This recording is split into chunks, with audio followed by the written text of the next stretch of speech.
We'd like to thank Montecito Bank and Trust for their generous support in making Scam Squad possible. I'm Patty Teal. And I'm Deputy District Attorney Vicki Johnson. Scam Squad is up next. Sound off. 1, 2. Sound off. 3, 4. 1, 2, 3, 4. Scam Squad. Welcome to Scam Squad. I'm your host, Patty Teal, here as always with Deputy District Attorney Vicki Johnson and our special partners from Montecito Bank and Trust. And Vicki, as always, I'm going to let you do the introduction.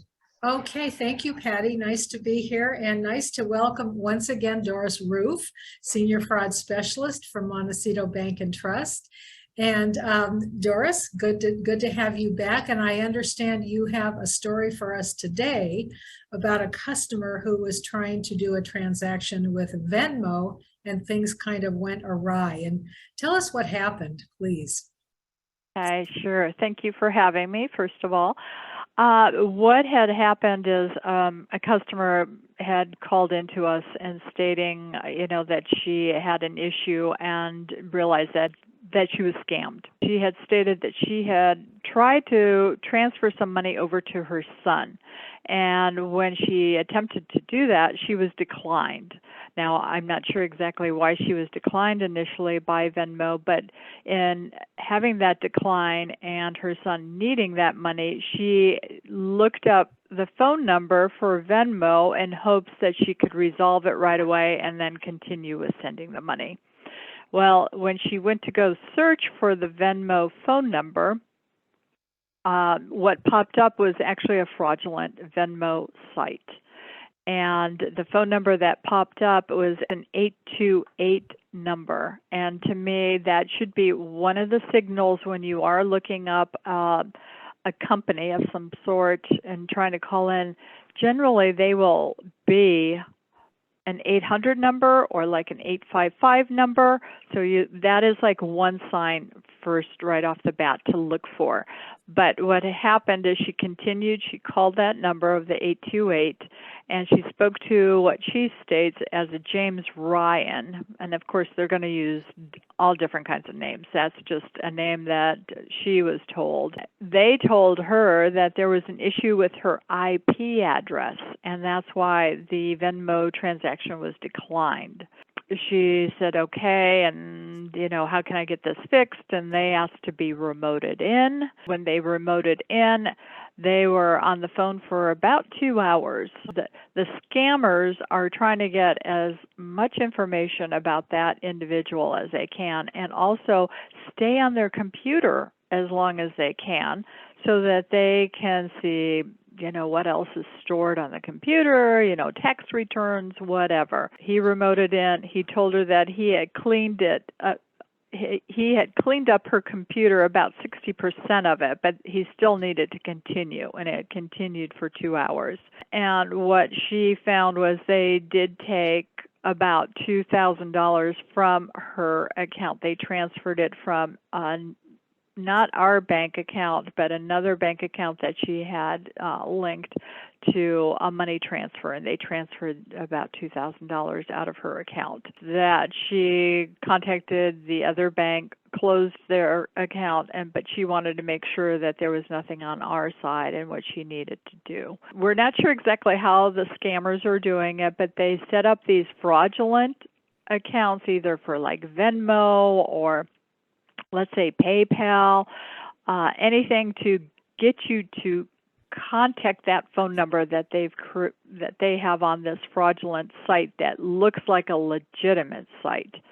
So a customer is thinking they're contacting Venmo when really they're not. And they pop up first. The scammers' information for the fraudulent Venmo always seems to appear first instead of the legitimate Venmo site. So my suggestion, one, look for an 800 or an 855 number. And also when you click on that, look to see if it's a secure site, an HTTPS, just to make sure that you're really logging into a Venmo site. Venmo, to me, would never ask to remote into your computer. There's no need for them. They have all that information on their side.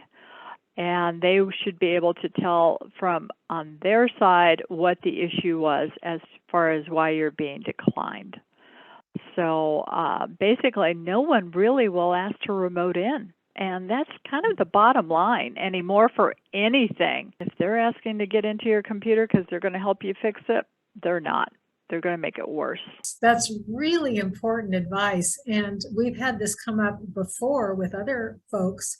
Now, I want to ask, how did she find this number? Did she Google it? And this was Yes. the first site? Okay. Our guest shared the same thing last week. She thought it was Microsoft Office, I believe. Yeah. And, she was very tech savvy, but she called a phony number. Mm-hmm. Yeah. Mm-hmm. So these scammers get their numbers at the top of all of the listings. Somehow they are able to get up there, maybe the first 1, 2, or 3. And so you don't realize that you're talking to a scammer. You think you've actually reached the real company. But I love this advice. First of all, be suspicious of any site that pops up first. That's number one. Look for the 800 or the 855 phone number. That's something I would not have known to do. That's very good advice. And you said the fraudulent phone number was an 828 number, which immediately made you suspicious. Next, see if it's HTTPS, which means that it is a secure site, which is what a company like Venmo would use. And I think this is great advice. Venmo or any other legitimate company is never going to ask you to remote in. Yeah. I mean, I can't think of any site unless you are physically taking your computer in or something and you're at that location and they're saying, all right, let's fix your computer and let's see what kind of malicious malware you have on there, whatever. I have let people remote in because I do a lot of audio. So I've had some audio interface problem. It's not working correctly. Why is this not working? But I'm pretty sure by the time I let them remote in, we've tried all these things, and I'm pretty sure I'm talking to a legitimate company. But of course, you have to be so very careful. Right. And, even at the bank, we use one company that helps us fix, let's say I'm having an issue with my email that day. I mean, I've got that number in my phone to know who I should be contacting, and we're not going to let anybody else remote in. And basically, like you said, Patty, it's very rare. If you're going to have somebody remote in, it's so rare that they're going to want to get into your computer. Well, I think it was also interesting, the point that you made about them keeping you on for hours, because we hear this story over and over. Oh my gosh, I was on the phone for several hours while they were trying to fix things. And of course, you make the point that really what they're doing is trying to mine whatever information they can get off of your computer during that period of time, whether it's your bank accounts or your credit card information or your retirement accounts, whatever you have on there, that's what they're trying to figure out how to access. And so, they want to keep you on as long as possible, get as much information about you as possible. Maybe so they can uncover your passwords or whatever it is they're looking for to get into the account. So be suspicious if you do let somebody remote in and they just won't let you off. I mean, that seems to be another warning sign. And I can tell you, they're a lot more tech savvy than most of us. They know what they're doing. And, they do.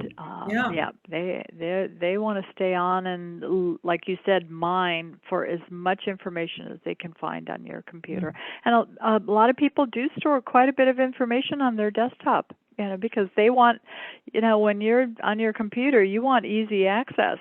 After being on the phone with somebody for so long, you're probably chatting and you start to trust them. They're working so hard to help me. So, Yep, exactly. Yeah, they work on many different levels. These, I mean, they're good psychologists, these people. They really, really are. They know how to manipulate people. Yeah. Yep. And I do want to bring one other topic up real quickly, especially with this holiday season right now coming up. And it's going to be busy in the stores. Lots of people are going to be out, especially since the past couple of years we haven't been able to enjoy the holidays as much with the pandemic and everything. So people are going to be out and about. And I can tell you that one of our customers reported to us, and this was local. They were in a store and somebody had asked for, it was an older person. This was an elderly woman that asked for help. And while our customer helped this older woman, her wallet was stolen. They took her wallet out and immediately went to town and charging up all kinds of charges, including like $7,000 on department store. And not only that, it's her ID. So ID theft comes into it, and it's just not what you want during the holidays or any time, but especially during the holidays. Am I understanding you that was the older lady who was part of the scam? Yes. Mm-hmm. Yeah. Mm-hmm. And so and we a lot all of people trust little want to old help. ladies. Yes, we do.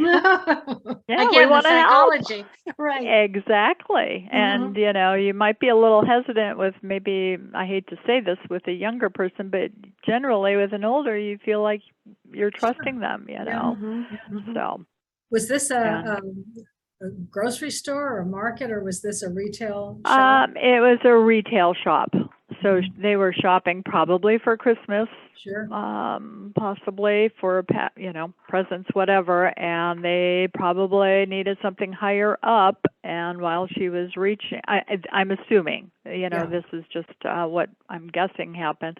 Went to go help and reach for something high, and of course you're focused on what you're trying to get, and somebody else from behind takes the wallet right out of the purse, which you probably have right there in that child seat on the cart, Absolutely. Well, this is interesting because our old friend Dayton, who is on the show very occasionally, he also reported to me that this had happened recently in one of the grocery stores in town. Again, the purse is open in the cart, in the car seat where the child usually is positioned. And she got distracted, and lo and behold, somebody lifted the wallet right out of the purse, and off they went. And within literally 10 minutes, they were using one of her cards. Yeah. So $7,000 they were able to use. Yeah. And she went, and this, like you said, this was just in a few minutes, and that because when she went to go pay for her purchase, that's when she realized she didn't have the wallet, and they already had gone to town, either online or, local. Well, some of the charges were right across the street at another retail store, and they were quite substantial, and then $7,000 on another type of credit card. Yeah, I have a question for you, Doris. We've often said that credit cards are safer than debit cards, but you can use your debit card like a credit card where you don't have to put the code in or the password. So are you protected at all if you get somebody steals your debit card? And you are protected. Yeah, the debit card falls under what's considered Regulation E, and the E stands for electronic. So any type of electronic transaction. It's just credit cards are more protected under MasterCard. So they've got some of those MasterCard rules, or Visa, I should also say. It's just we use MasterCard here. But yeah, MasterCard or Visa rules. So there's a different set of protections under credit cards versus. But debit cards, to be honest with you, I'd say if you've got your debit card stolen, like in this case, they did use like over $1,000 on the debit card but you have a limit of how much you can purchase also on a debit card. So it was close to the limit, but they would be protected. So just like with any, I'm not sure what her limit was on the credit card for the day, I didn't but realize. obviously it must have been substantial. I thought a So. debit card you could use as much as was available on your card. No, I know. Oh. You're limited to how much you can take out per day, and Well, the yeah, bank as that cash, but using it, is, at a and checkout is the same. also for Oh, purchases, there's a okay. limit. It's much higher than Mm-hmm. taking out cash, but there is a limit, and it's based on what the bank determines I see. they feel comfortable to do their business with. That's interesting. Yeah. Well, Yeah. while we're on the subject of giving warnings, I was planning to bring this up today too. We're all familiar, I'm sure, with the major cryptocurrency exchange failure or fraud, however you want to describe it, which completely wiped out many crypto investors. I mean, people lost fortunes in this particular incident. And of course, we've talked about how scammers follow the headlines. So guess what? Because so many people have lost money in a cryptocurrency scam or what Ponzi scheme or whatever it was, scammers are now out there offering recovery services to people who have lost money. Oh, Yes. gosh. It always follows. It always follows. They just swoop in, don't they? They swoop in before you can even think straight about it. And so they'll impersonate the government or a company or some other organization saying that they can help you recover all of that money. And they've got lots of stories to convince you that they can actually do that. But first, of course, they'll tell you that you have to pay them a fee, or else give them your financial information so that they can put those lost funds right back into your account. But in either event, your money will be gone. So the warnings are, don't pay anyone who contacts you offering to recover money that you lost to a scam. Nobody legitimate is going to do that. And of course, if they ask for a fee, that is our huge red flag. And if you're at all tempted, Google the company and pair it with the word complaint, scam, or review and see what people say. And then finally, if scammers tell you to pay, we've said this 1,000 times before, if scammers tell you to pay by gift card, cryptocurrency, or wire transfer, be sure that it is a scam. So I feel terribly sorry for people that lost money in this cryptocurrency failure. But if somebody contacts you, and even if they pretend to be from the government and tells you that they can recover your money, they cannot. It is a scam. So there you go. And this was from the Federal Trade Commission, just hot off the presses. Well, thank you, Vicki. That's very interesting, and how quick they seize the moment of the crypto, taking a tank, that they're Absolutely. right there to tank it a little bit more. Exactly. Right. So Doris, do you have anything else for us today, or will that be, is that it? Yeah, well, that was That's really it for good today. Okay. Yeah, it sure was. I do have some good news. Right. And so I can share that now if you wish. Recently, 2 California men were sentenced to up to 11 years for money laundering in aid of a multi-million-dollar conspiracy committed by, guess who? Nigerian nationals, which, as I've said many times before, this is where a lot of the scams originated. So these scams included business email compromise, romance scams, that's a big Nigerian favorite, installing malware for identity theft, and numerous other things. And the money was transferred to Nigeria, to the crooks in Nigeria, through fraudulent bank accounts, cryptocurrency, Western Union, once again, our old favorite, and MoneyGram. And in all, these money launderers laundered about $6 million, but they were just a small part of this conspiracy. They were the 2 that were living here in the United States and helping out these crooks. 80 defendants, 80 defendants have been charged, and some were actually arrested and picked up in Nigeria. So once again, my message to you is, if you've been scammed, please take that time and report it to the FBI, www.ic3.gov, or the Federal Trade Commission, ftc.gov, because sometimes, with a lot of help, these scammers do get caught and prosecuted. So Patty, that's my message for today. Well, that is a wonderful message, Vicki. It always brings a smile to my face when we have some good news at the end. And would you give the fraud hotline for people? Of course, area code 805-568-2442. And again, that's area code